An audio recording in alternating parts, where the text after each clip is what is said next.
You can hear me at the moment. All right. So I'll hand over to you to quickly start the session. You have about 1 hour from now. So please proceed. Thank you.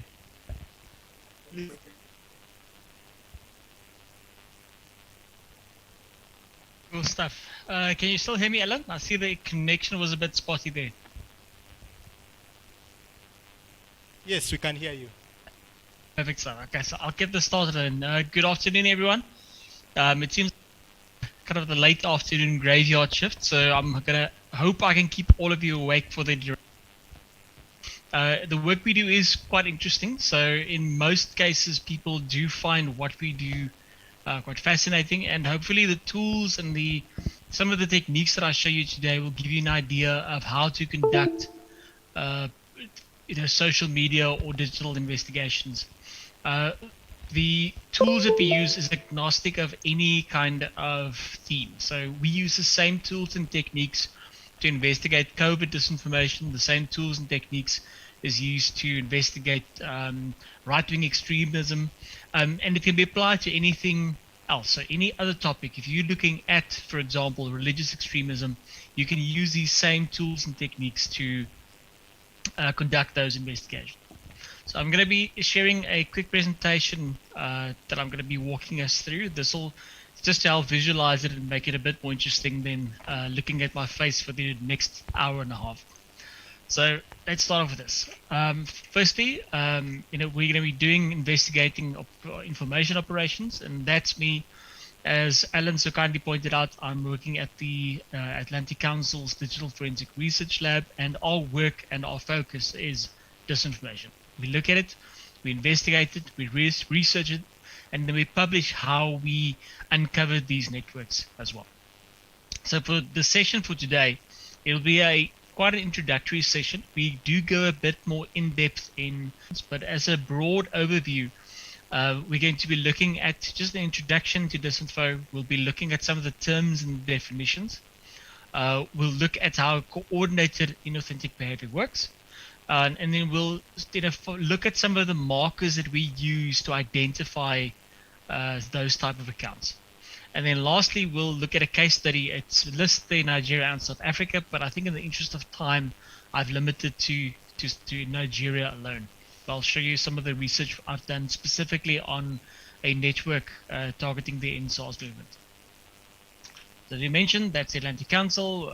They're scattered across the globe. I'm not going to spend too much time on that. And this is basically our mission. We identify, expose, and explain disinformation. We look at how it operates. We look at what techniques and tools the bad guys, if you will, are using. We look at how they operate, what their objectives are. And then from that, we try and research and publish on these findings. We try and make it so that governments around the world, NGOs, civic society organizations know about these threats, and they know and understand them so they can counter them in a proper way. So all of that can be summarized into these three components. We identify it, we expose it, and at the end of the day, we explain those findings. Disinformation itself isn't something that's new. It's actually a age-old concept. It's just been tailored to more modern audiences. The example that I'm going to provide here, this is in 33 BC. We had in the contestation between Eastern and Western Rome, you had Mark Antony situated in the east, and Octavian, who would later become Augustus Caesar, in the west of Rome. So they were situated, kind of on the west. Octavian was situated over here in Rome. All the way down here in Alexandria was Mark Antony. And because of this, at least Octavian, had access to the Roman Senate. He had a direct link to the Roman populace. He could send out messengers from Rome.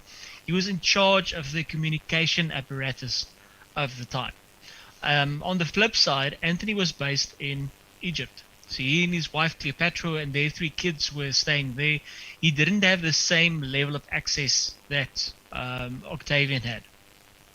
And what happened was, Octavian started distributing what is in essence disinformation. He shared, or coined, if you will, these coins with Cleopatra's face on the one side and Mark Antony's face on the other. It was literally telling people that Cleopatra, who was an Egyptian, was the same coin, was the flip side of the coin to Mark Antony, who was a Roman. He also produced a copy of Mark Antony's will. And this will, for example, stated things like, the Mark Antony wanted to be buried in according to Egyptian customs and not Roman customs. So it was, basically leaning into the prejudices of the Roman population by telling the Romans that one of your own is sitting in Egypt. He wants to rule the entirety of Rome, but he's been tainted by Egyptian ways. He wants to be buried according to Egyptian customs. It's kind of playing on that prejudices that Romans already had against Egyptians at that time. He also, the same will also indicated that he wanted, this is now Mark Antony, wanted Cleopatra and Julius Caesar's son from a previous marriage to succeed as the Roman ruler. So again, you had this threat of the outsider, the Egyptian influence coming in. And then lastly, the will also revealed that vast stretches of Roman land would be left in foreign hands. This was actually the children of Mark Antony and Cleopatra, who was half Egyptian and half Roman. Now, this will was, and I'm saying will in inverted commas because the authenticity of that will was actually contested. That will was distributed to the Senate and to all of the different Roman precincts as a way to turn the population against Mark Antony. Now, if this sounds like a disinformation campaign, it's because it was. It's got the same hallmarks as a lot of the disinformation campaigns we see today. It used the existing information infrastructure. So if you've got access to the Roman Senate, or whether you've got a Facebook account, it's the same thing. You're basically making use of the existing information infrastructure. It exploited existing prejudices and fears. It leaned in the case of Mark Antony. It leaned into the prejudice towards Egyptians. These days, you'll find it in anything from your position on abortions or gun control or foreign nationals, anything where there's a bit of contentious and opposing viewpoints on a topic. You'll find there's somebody that's willing to exploit that. And the last thing is that the disinformation wasn't constrained by the truth. It's because it's based on lies, it can be much more interesting. It's a lot more sensational to say, that there's this absurd story where a politician was involved with, when the truth might be a lot more mundane. So even when people would go around and correct these things, it would still be much more sensational to tell the lie, simply because it feels more exciting, more interesting. Unfortunately, these things are also built to almost hotwire our critical thinking by having us respond in a way that's either through shock or dismay or surprise. And that's very powerful emotional triggers that often gets you sharing content before you stop and engage with it more critically. As I mentioned, these emotional triggers kind of short circuit your critical thinking, and instead of engaging with the content in a way that will make you second guess it, you actually just end up sharing that more broadly. So how do you investigate this? How do you look at a disinformation network in this new digital age that we find ourselves in? What we do is we use open source investigations. And this is anything we use information that is publicly available, something that can be replicated, can be shared, and can be independently verified. So we do things like geolocation, where you take a video or a photograph, and according to the landmarks in the background, you're able to pinpoint exactly where that photo or video was taken. We do conflict tracking, where we look at satellite footage of military bases, train tracks, troop deployments to understand what force buildup is on specific areas. We look at website registration records, where you can see who registered a website and if there are any other websites that are linked to that same website through things like advertising revenue and so on. We look at social media networks, which is obviously quite a big thing of late.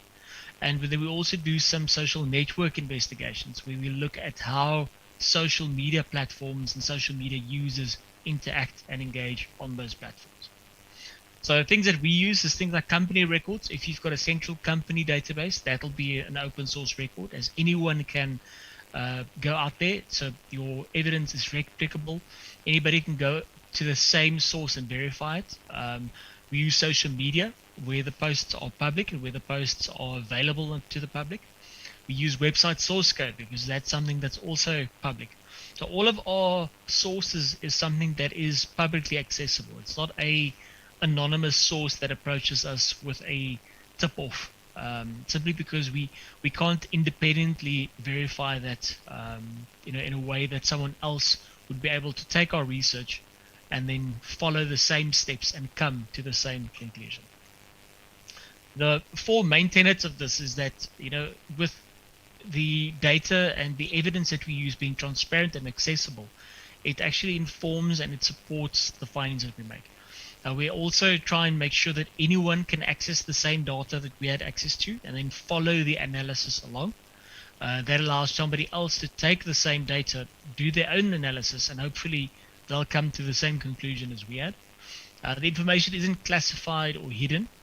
And also with even basic training, people can use those same sources and analyze the open source data in a way to even verify our findings. So when we talk about fake news, disinformation, misinformation, the distinctions become rather important. The first one, and this is the one we focus on the most, is disinformation. So this is false information that's deliberately spread with the intention to do harm. And of importance here is the intention, because when you're dealing with misinformation, that intention is absent. So the example I always use is that my grandmother, for example, would send me a WhatsApp message, and this message contains a link to a product that is allegedly a cure for COVID. When my grandmother sends that to me, she's spreading false information unintentionally because she doesn't have the objective to deceive me. She actually wants to help me. She wants to assist me. She genuinely believes the information that she sends along is going to help me. And there's quite a bit of research showing that quite a fair part, quite a substantial amount of false information gets shared because people think they are doing a good service. When it comes to disinformation, the company that initially started that product, the company that tries and markets that product as a cure for COVID, that set up that website that makes those claims, they are busy with the disinformation because their intention is to make money off of these false pretenses that they're sharing around. So that intention to do harm is what is actually in essence, the difference between disinformation and misinformation. Something else to keep in mind when you're doing these kind of investigations is propaganda. This can be either true or false information, but it's used to promote a political or an ideological agenda. And I think you could probably to some extent extend this to religious agendas as well. A good example to ask yourself whether something is propaganda or not is to ask yourself whether the beneficiary of that message is the audience or the person telling the message. If the audience is the beneficiary, if the audience stands to benefit from whatever they're hearing, this is now, for example, news or any kind of journalism, the audience are the ones that benefits the most from what's being told. If it's the one telling the stories, if it's the PR company that's trying to polish the image of a politician, the audience doesn't benefit. It's the politician in this case that benefits from it. So that's the example we always use to try and make that distinction, whether it's something's propaganda. And importantly here, it doesn't have to be false information to be propaganda. True information can also be shared as propaganda. It all depends on whether the intended beneficiary, the ones drawing the most benefit from that, is the audience or not. And then the last term, this term fake news, it's something we never use, simply because as researchers, these technical distinctions are important. So we stay away from using the term fake news on, either disinformation or misinformation. I think the Hood might need to mute himself there.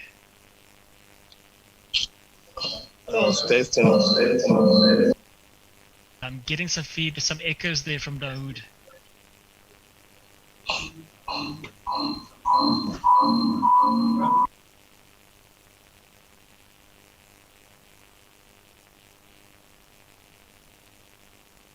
This. So fake news, as I said, it's a term that we don't use at all, but it's a convenient and a catch-all term to describe all of these things together. It's not a technical term. And even though we shy away from it because it's so politicized and it's not particularly accurate, depending on your audience, it might be useful for you to use the term if it's something that they will be able to understand a bit better. So when it comes to the types of accounts that you find online, a lot of people will immediately tell you that something is a bot. So, if they see an account that looks suspicious, they'll tell you that that is a bot. But we actually draw a distinction between different types of accounts on social media. The first one is automated accounts, and this is what you'd normally call a bot. So these are individual accounts or networks of these accounts that are not run by a human being. There's nobody sending off that tweet. There's nobody clicking like on that post. Everything is being automated. An important thing here is that not all of them are bad. A lot of people assume bot accounts are bad. But for example, here in South Africa, we've got a bot account that every day at 12 o'clock, it just sends off a tweet saying it's now 12 o'clock. It's automated. It's not run by a human being. It's a bot account. But it's entirely, entertaining. People would often, check in whether it's 12 by looking at what this account sends out. So, automated accounts are bots, but bots aren't always necessarily bad. Something else that you'll find is inauthentic accounts. These are accounts that try to mislead the users about what they are. They often engage in some of the coordinated inauthentic behavior that we see. These are accounts that, for example, would be set up as a cartoon character, or they'll pretend to be a particular individual, but they'll anonymize their name in order to engage in this kind of behavior. Something else that you'll find is trolls. Trolls are often accounts run by individual human beings. They're most often used to try to upset and insult other social media users. They are often anonymous themselves, so they'll engage in this kind of behavior through being anonymous. And the last version you'll find, and this is also quite prevalent, is something called sock puppets. And as the word implies, if you were to stick your hand inside a sock and you started speaking with that sock, this is exactly what this is. It's accounts that are run by human beings, but there's deceptive about who or what they are. So they're used to manipulate discussions by giving the impression that there is grassroots support for a particular topic. A good example of this is here in South Africa. We had a bunch of these accounts in 2017 who were run from India. They were used to launder the reputation of a wealthy group of politically connected businessmen. And the net effect of that was they pretended to be South Africans. So even though they were based in India, they were run from India, they actually pretended to be South Africans to give the impression that South Africans supported these businessmen. So more broadly, these accounts are used then to work or promote or engage with a particular information or influence operation. So the definition for an influence operation is quite wide. Depending on which source you use, you can find any number of definitions for it. But some useful ones that we've looked at and used in the past is these two in particular. The first one is that a influence operation is any campaign that is dedicated to obtaining a decisive advantage in an information environment. So again, depending on where you're situated, your information environment might be different. You might be using social media a lot more. You might be using radio or television a lot more. And within that environment, an influence campaign tries to obtain some kind of an advantage. The second one that we've also used is where we define an influence operation as an organized attempt to achieve a specific effect among a target audience. So depending on what your audience is, the avenues that you use to try and affect this influence will change. So this implies that you have a specific audience, whether it's specific sections of the population, people of a specific ethnicity, people of a specific political or ideological leaning. Depending on where you fall into this, that target audience is targeted to have a specific effect on them. So you can even slot things like advertising in here. So if an advertiser trying to get a specific audience to purchase their product would also fall into an influence operation, which I think is quite accurate.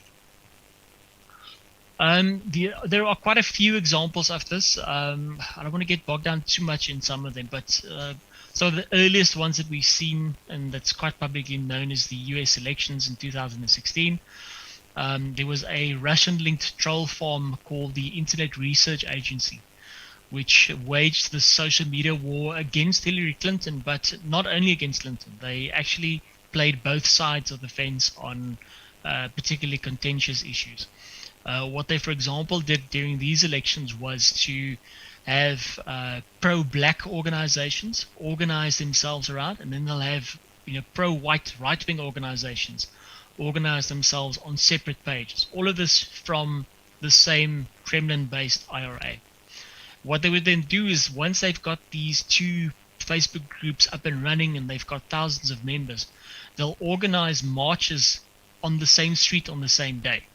And this is in order to get these two groups to clash with each other. So both groups will descend the mainly black group has got their grievances, the mainly white group has got their grievances, and all of them are antagonistic towards each other. And they actually try to get these groups to go to the same venue on the same day in order to almost incite a clash between them. So it's quite often used to deepen social divisions within countries. So whether that is around the usual contentious issues, things like religion, race, economic opportunities, those are very ripe topics for these kinds of social divisions because they are so divisive and they are so partisan. As I mentioned earlier, the Gupta family and their Bell-Pottinger connotations. This was a network of fake blogs, some commentators on these blogs, Twitter users, which became known as the Gupta bots, that attempted to influence public opinion on the Gupta family by sowing racial division. They targeted anybody who was critical of the Guptas, including some journalists and a few of the editors of those newspapers. And what they did in essence was portray the Guptas as the targets of white monopoly capital. It's a tactic that was rather effective, as even today, and it's been several years after this took place, it's still very difficult to have a conversation using the words white monopoly capital in South Africa without somebody saying, oh well, but that was a Gupta bot campaign. It wasn't something real. It's a boogeyman created by a disinformation campaign. When in actual fact, this is a conversation that should be had. The effect of this disinformation network is that we've basically been robbed of having a conversation around this, as it immediately gets dismissed as something that was created by disinfo campaign. So when we try and slot any of these accounts and these networks into a kind of an objective, this is quite a useful metric that we've used to kind of put them in a specific bracket. So we know what the objectives are, what they are looking for, and then you can start looking at how they achieve it. So, for example, trolls would often have antagonism as their objective. They'll go out to try and dismiss or dismay those critical of a specific topic as much as they can. Things like sock puppets, they generate support, so they give the impression that there's a lot of support for the topic. And then lastly, bots are quite good at amplification. They are good at retweeting, at liking and sharing and posting to an extent and to a volume that human beings can't replicate. But what all three of them do is they distort the true reality. They imply there's support where there's none. They imply that there is antagonism where there's none. They give you a distorted idea of reality based off of the view on social media. And when you look at where each of these influence campaigns fall in, this axis is quite useful. On the X, or at least on the Y axis, you've got centralized and decentralized. So whether the accounts or the campaign is managed centrally or decentrally. Then you've also got, the objectives of the campaign. Is this a political campaign, or is there some financial motivations? And depending on where it lies on this axis, you can find things like influencer accounts. They'll often be situated here on this end, where it's decentralized, so there's no central organizing and planning. Each influencer decides on their own when to post, but it's purely financial. They are basically taking money to send out their tweets. On the flip side of that, you've got something where it's political and centralized, and this is where you'll find state actors. So they'll be situated here, they're organized centrally, and they've got a very clear political objective. Trolls are often found, in this section here, where it's political but decentralized. And like private influence operators, things like PR companies, they'll often be situated over here, where they are centralized, but their main motivations is financial. So in terms of trolls, this is the 4 Ds is what they try and do when they engage with you. These are just 2 examples where I was specifically targeted by accounts. I did some research on a xenophobic community here in South Africa called Put South Africa First. And in response to that, I was targeted. I was sent death threats. There was quite a few of them that did everything from blame me of being a Zimbabwean to suggesting that I be found and killed. And what they do is they try and dismiss your reporting. So if you come up with something, the trolls will try and dismiss what you said. They'll distort what you say. So they'll twist your words in a way that basically says something that you never intended. They'll try and distract you by telling you, why you focus on this, why not this, or why have you been silent on a different topic. And when none of that works, then you'll find dismay. This is where they target you, they harass you, they send you incessant amounts of tweets. As bad as this was for me at the time, I came off rather light compared to some of my journalist colleagues and some of the things they go through on a daily basis from politically biased type of accounts that does this kind of targeting. Sock puppets, these are the other group that we mentioned earlier. As I said, these are users that pretend to be something or someone they're not. And the main goal that they have is to give the impression of grassroots support. So you'll often find it's lots of accounts with 1 or 2 or 5 followers that are engaging, they're retweeting. It looks like a regular type of account. They'll quite often take profile pictures from other sources. So they'll go onto Facebook, take a profile picture from there so that it looks like a real person. But they'll try and hide most of the personal information. You won't ever find them saying they work at a specific company. They'll just give these vague indications in their bios of who they are. Another way to pick them out is that they're very issue-centric. So the moment they are engaged with a topic, that's the only thing they engage with. For example, now during the invasion of Ukraine, we noticed that there was a large amount of Indian-based accounts that were tweeting the I Stand With Putin hashtag. And by looking at it, you could quickly see that these accounts would focus on a hashtag and then move on to the next. There is no images of their dog. Most people, when they use social media accounts, they're a bit of an activist one day, the next day they take a selfie, the next day it's a picture of their dog. They use the social media platforms to express themselves. But sock puppets only engage on the highly politicized topics. These are a few examples of this. This image on the left, this is a screen grab from one of the accounts that was involved. Now, the account itself was involved in this Ramaphosa Leaks campaign, which was a campaign aimed at discrediting the South African president during one of the internal elections. And what happened was this account, even in 2017, was quite engaged with this. But if you went back all the way to 2012 to some of its older tweets, you would notice that suddenly the account was tweeting in, I think this was in Spanish or Brazilian, if I'm not mistaken. So it was quite clear that the account was appropriated. The account was, it used to be a Spanish or Brazilian individual's account, and it was either hacked or sold on, and then this account started using it as a sock puppet account here in South Africa. The one here in the center, this was another example of a sock puppet account we identified. And what you'll notice here is this is basically just a quick data grab of the account's activity. And you'll see quite quickly that the account was mainly tweeting between 7 a.m. in the morning and 3 p.m. in the afternoon. And this is because the account was actually part of a network of accounts that was bought and paid. So this was a group of people that, as their jobs, logged in the morning at 7 a.m. and then logged off at 3 p.m. In the afternoon. So that you could actually quite clearly see, when they start working and when they knock off in the afternoon.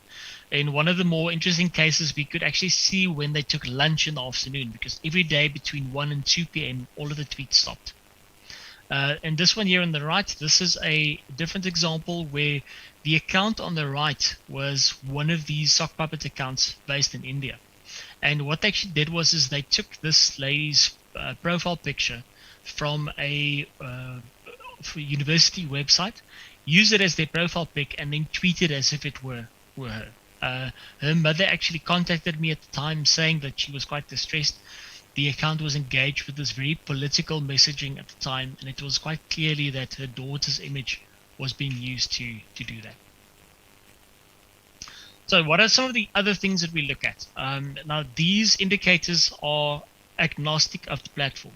So you can use the same signals on Twitter, for example, as you would on Facebook, and they should apply equally as well.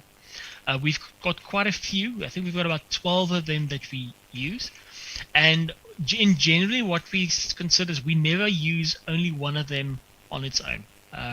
If you try and use a single one of these signals as, oh wait, this means it's a bot, you're going to end up in trouble. So you ideally want to find about 4 or more of these individual links before you start saying that this might be a bot account. And this is simply because, people use social media differently. Some people would, for example, not have a profile pic. Other people will only sit around and retweet. Other people, might use an old profile pic of an actress that they like. And because they do that doesn't necessarily make them bad. But when you combine lots of these different behaviors, it becomes more and more and more likely that this is a bot account that you're working with.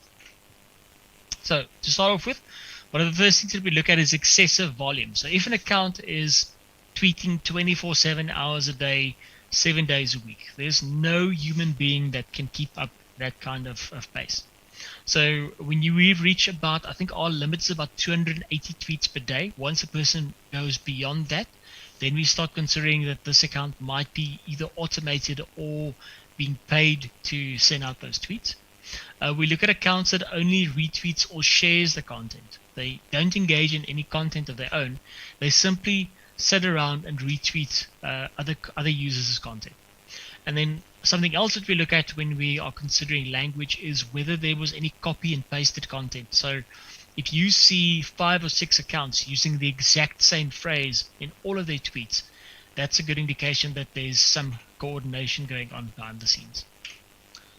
Something else to look at is, if they've got default profiles. So if they haven't changed their user profile picture, if they haven't changed their username, you'll often see those Twitter accounts with the name and then lots of numbers behind them. That's one of the default profile names that Twitter assigns you.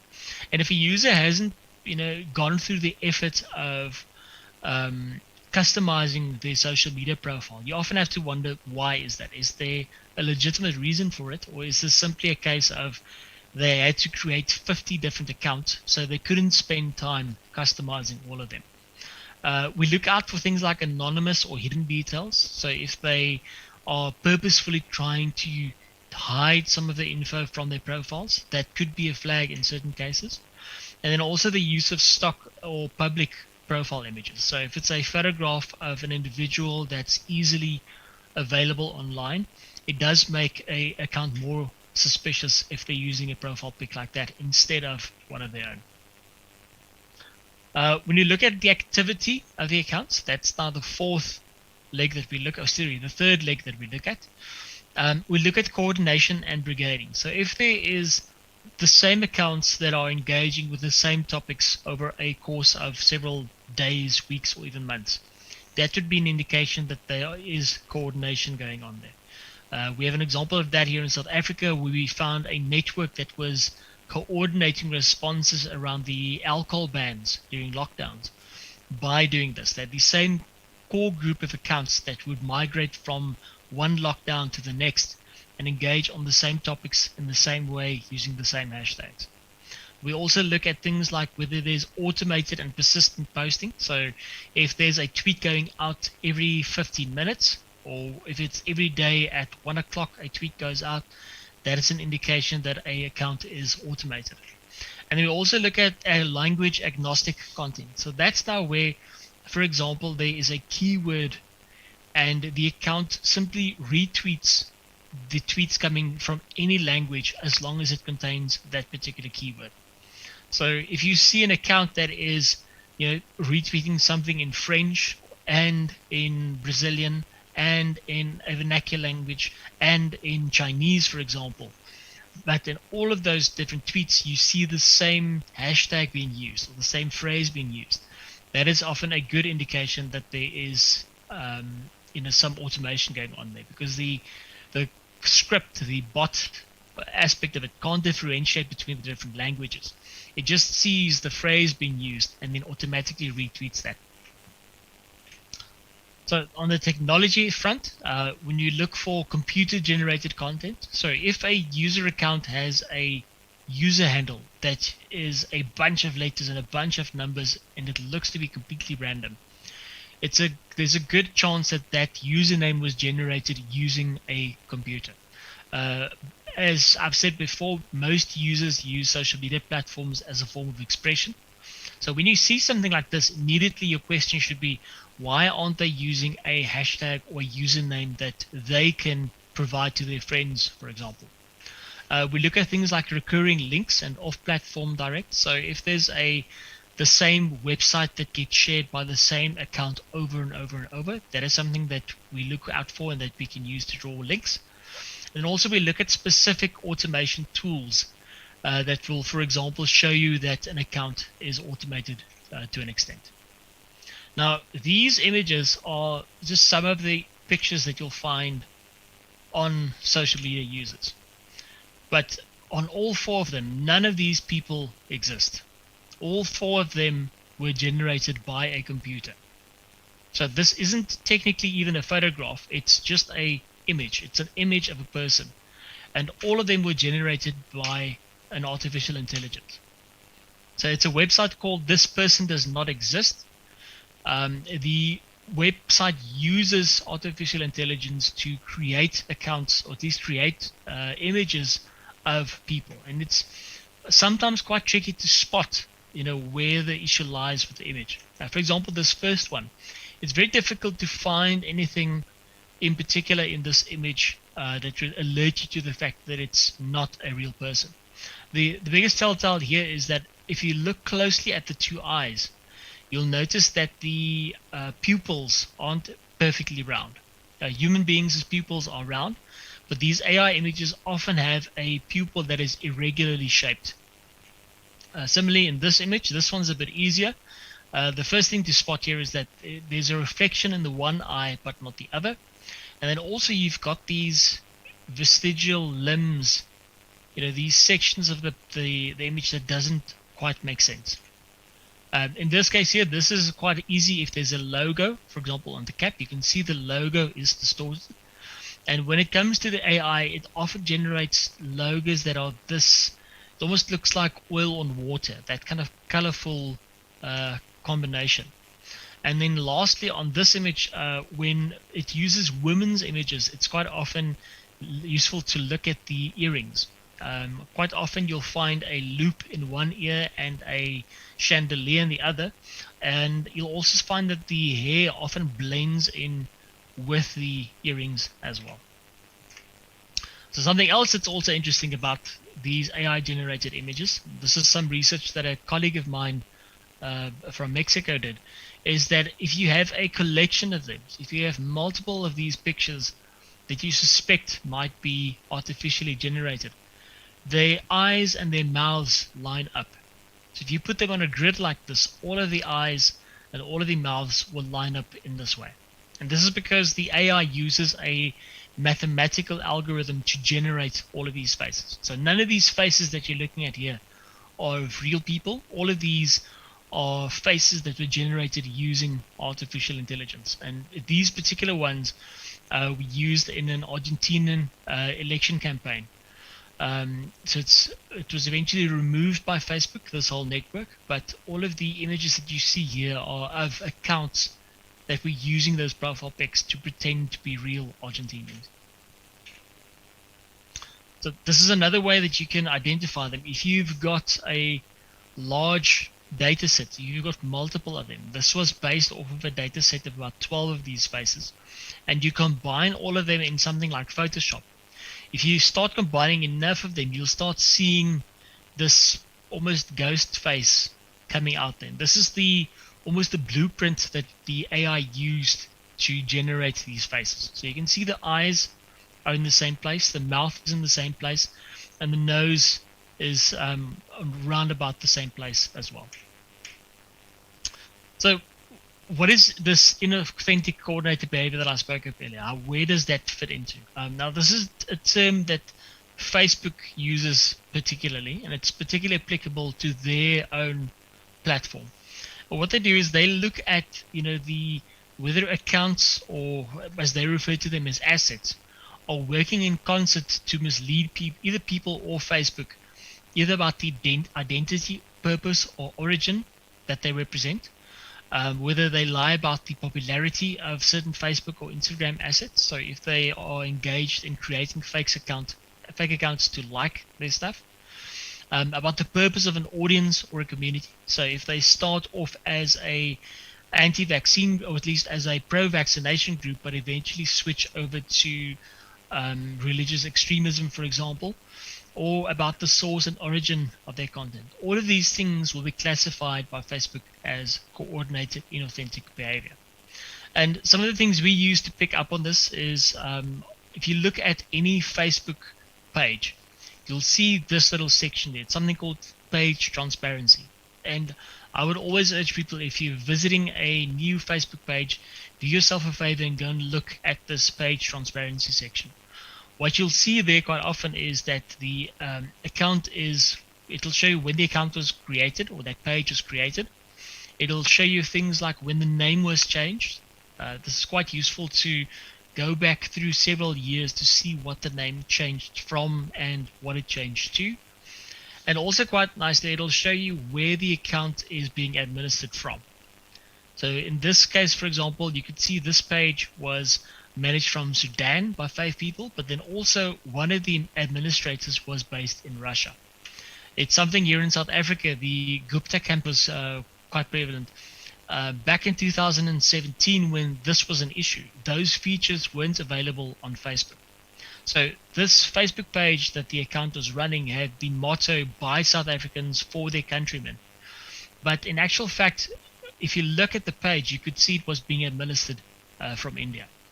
So back then, when the page was created, we didn't have access to this. We had to use other open source means to pinpoint it as an Indian campaign.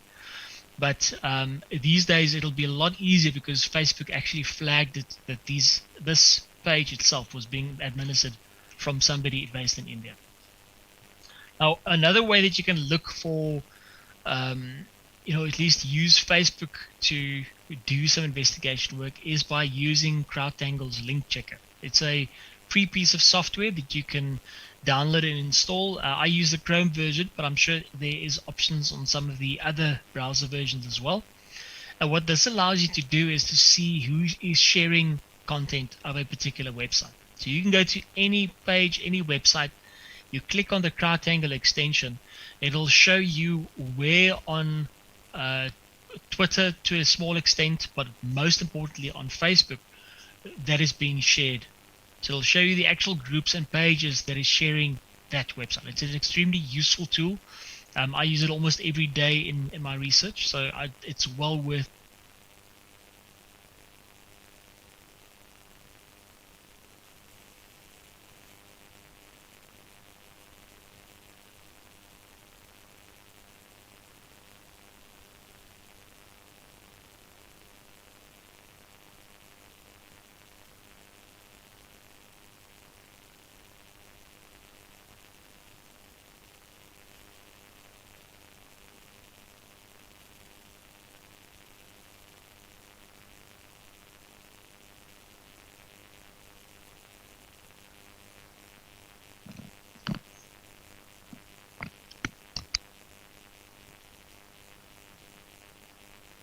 Let's check again. Okay, there we go. Sorry about that. It looks like my headphones batteries went flat on me. So these are some additional examples of how CrowdTangle's link checker looks. So if you have the plugin installed, you can see where a specific website or a specific link was shared to. So in this case, we could see, like, for example, it'll show you what the name of the post was, where it was shared to. It'll show you things like the exact time and date that it was shared to that. So it's quite useful if you're looking for some coordination. It'll also show you the interactions. So how many people liked or reacted to that post being published. So again, it's quite a useful tool to use. Now, so this has been quite a broad overview. The idea is just to make you aware of the fact that disinformation is out there. It is, you're able to look and investigate disinformation using open source techniques, to use the platforms themselves to research and identify how disinformation works. So some of the examples, and this is one particular one that I had the privilege of working on, is around the End SARS movement. In this particular case, what happened was that the End SARS movement started. There was the Lekki Tollgate massacre, and shortly after that, this network started trying to suppress participation in the End SARS movements. What they were basically doing was trying to persuade the youth not to participate in any of the End SARS protests by telling them things like, while you're protesting, the politicians' children are going to school, they're getting degrees, and you'll be left behind. It was they also called into question the Lekki Tollgate massacre itself, whether it actually happened, whether the military was involved at all. And this is what the network actually looked like. This is now after we've done our investigations. We gathered lots of these tweets from these accounts, and the network itself was shaped like this. You had a large group of sock puppet accounts in this green section, and you had a smaller number of influencer type accounts on the left hand side. So what would happen is that the large influencer accounts would send out these tweets, and then these sock puppet accounts on the right hand side would then engage with it and end up sharing it. So what content did they share? This is just some of the things that we picked up on. You can see all of these accounts were using the same hashtags. They were using this Let Love Lead, End Violence, One Nigeria. All of these are hashtags that promotes the idea that there is a single and a central one Nigeria, that this unity needs to be preserved. And you could also see that they were using the same images. The colors differ a bit, but it's the same images, using the same photographs. The same font was used across all of these. And they called into question the events at the Lekki Tollgate.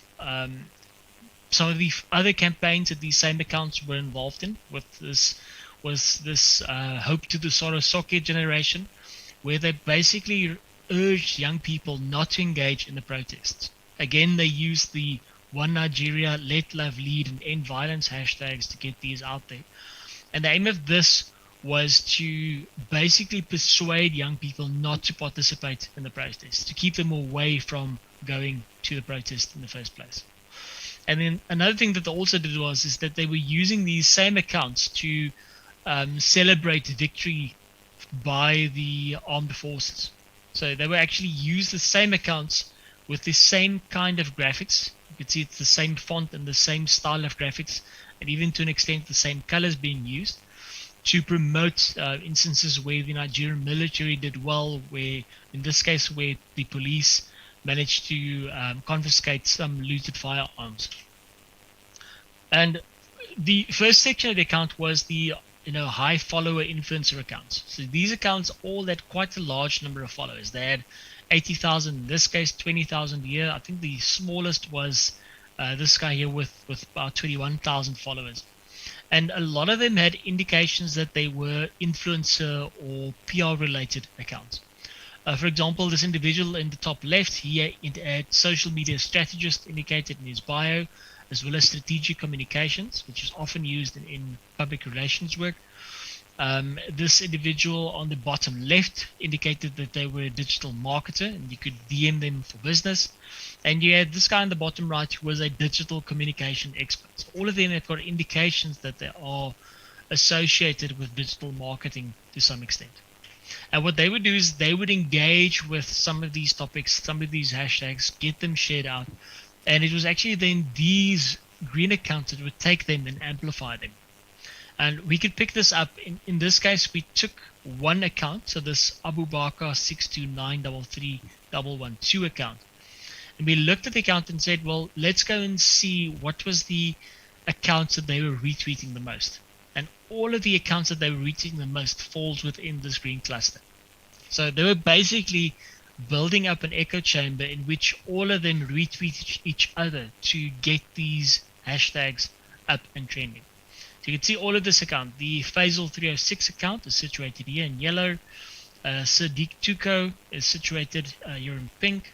You've got Prince Pogu, who's situated up here in green. All of them were engaging with each other in this network, was building up a echo chamber. So I think with that, I think I'm barely within time, but I'm happy to take any questions. If there's anything that you guys would like me to elaborate on, I'll be more than happy to do so. Thank you.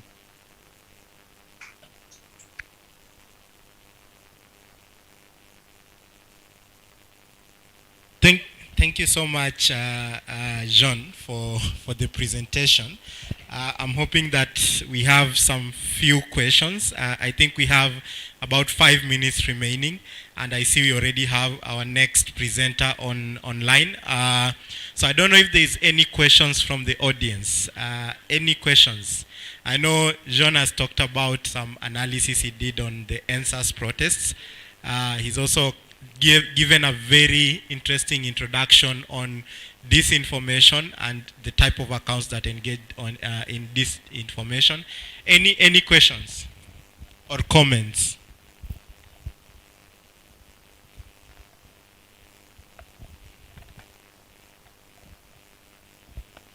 Anyone with a question?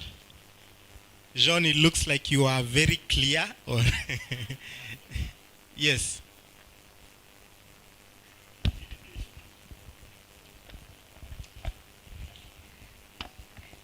Hi, John.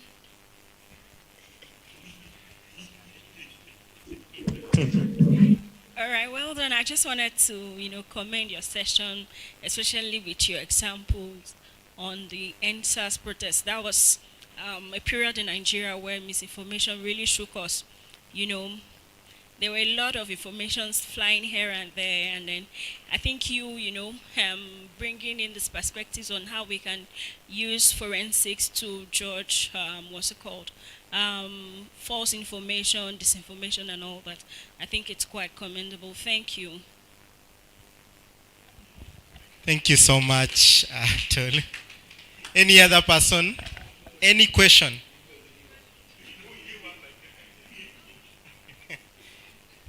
Any question?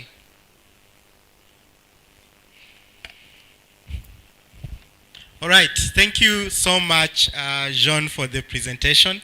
I'm hoping that we'll now see some bit of investigations from our audience here. Remember that the topic on disinformation can also look at religious extremism, because extremism groups and also any other entities can use disinformation to actually polarize the public. Yeah? And these are the tactics that they use. They use fake social media accounts, sock puppet accounts, bot accounts to amplify such conversations so that it reaches many people, especially the youth, and kind of call them to action, to go on the streets and protest, yeah, or to do an action that they want to. So always be on the lookout for the indicators we've seen from Jean's presentation. And yeah, we're hoping to see some awesome investigations in that line. Thank you so much, Jean. We'll release you now. I want to welcome our next speaker. I know we have about 2 minutes remaining. So I'll give our technical team a chance